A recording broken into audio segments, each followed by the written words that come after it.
Hi, I'm Sarah from The Upcoming. Such a pleasure to have you here with us at Sundance, London. Maybe you could just kick off with a brief introduction to your film. For people who don't know anything about Honk for Jesus, Save Your Soul, what can they expect? Sure. Well, I'm Adamma Ebo. I'm the writer and the director of Honk for Jesus, Save Your Soul. And I'm Adamma Ebo, one of the producers. Well, it's a satirical dark comedy about the first lady of a Southern Baptist megachurch who wants to help her pastor husband rebuild their congregation after a scandal. Yeah. And what to expect. I mean, probably the unexpected. Yeah. I don't think it's not what your you think. average church movie. No, it's not what you think it is. And what was your motivation to make a film? I mean, it's something, I guess, particularly for a British audience, but maybe even in the US, have we seen Southern Baptist culture on screen before? So why did you want to tell a story about this? And you know, in this very particular tone, let's say, kind of a split between a mockumentary and a drama. Yeah, I think there's some of it that's been seen on screen before, but I think not in a comedic way. You Yeah, know, not I in think this we're tone. a satirical comedic way. Not in a satirical comedic way that also I think allows for some celebration of the culture as Yeah. well. Usually it's either like A hard critique or just a like celebratory drama, I guess.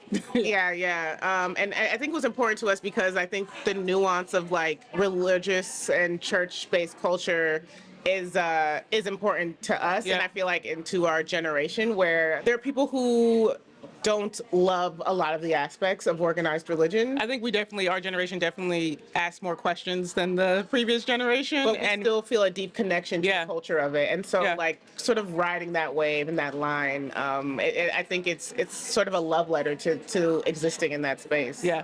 Having that nuance, you know, it can be quite difficult, I suppose, because did you get any resistance, if you know what I mean? It's because it feels like religion is still one of the last taboos in terms of comedy and like you say, not having a complete critique of it, but also celebrating it. Pushback as I think we thought we were going to get. Yeah. Surprisingly. I mean, we'll see when it hits the feature hits theaters. Yeah, We'll that's see. true. That'll be the real test. Yeah, but I think because our generation and then Gen Z, we're so open to having and we want these conversations that there was a big push for it. I think we saw that when we put the short online, that people wanted more, and so we're like, well, I guess you know.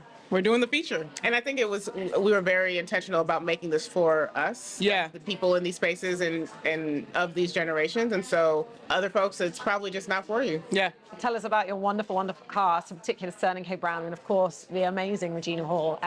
Did you have these people in mind when you were writing the film, and how did you decide on them to be in? Regina always. Yeah. Literally, when we met with Daniel Kaluuya, who produced the film, he asked like who is our ideal lead for her role, and I said a Regina Hall type. Yeah. Because I was like, there's no way I'm gonna get Regina Hall for my first feature. But I really wanted someone who could balance like extreme comedy, but also like pretty deep drama. Which is a difficult thing to do as an actor. And Regina was just the friend of mine always, and we just got very, very lucky. One of our other producers, Rowan Riley, knew her agent and was like, we could probably get her the script and see how she feels about it. And it was off to the races after that. She said yes in the room, so it's like, great.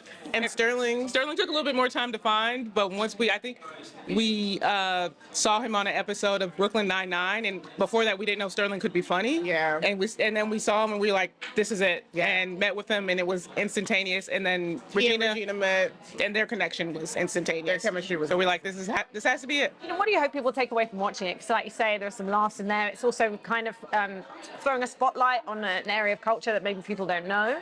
But it also has some universal themes. I guess, you know, that gap in our generations, perhaps, you know, because not only was, you know, it's representing a predator, but also somehow, you know, his partner's complicit, let's say. And there's, you know, like you say, the young generation asking a lot more questions. So what do you think some of the specific and kind of universal themes are to come out of it?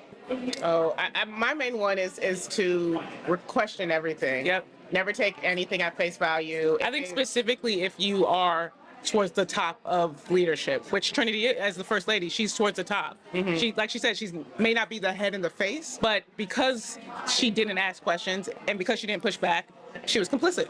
Yeah, that's my main thing. Yeah, I just want ask to ask more questions. questions. Can't take everything as it is. Yeah.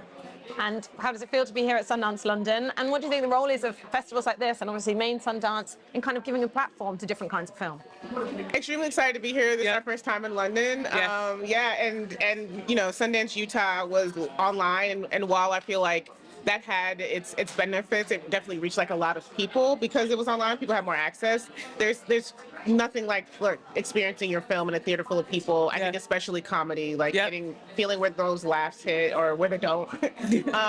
But so it just excited to see it with a live audience for sure. Yeah. Amazing. Well, enjoy your time in London. Thank you so much.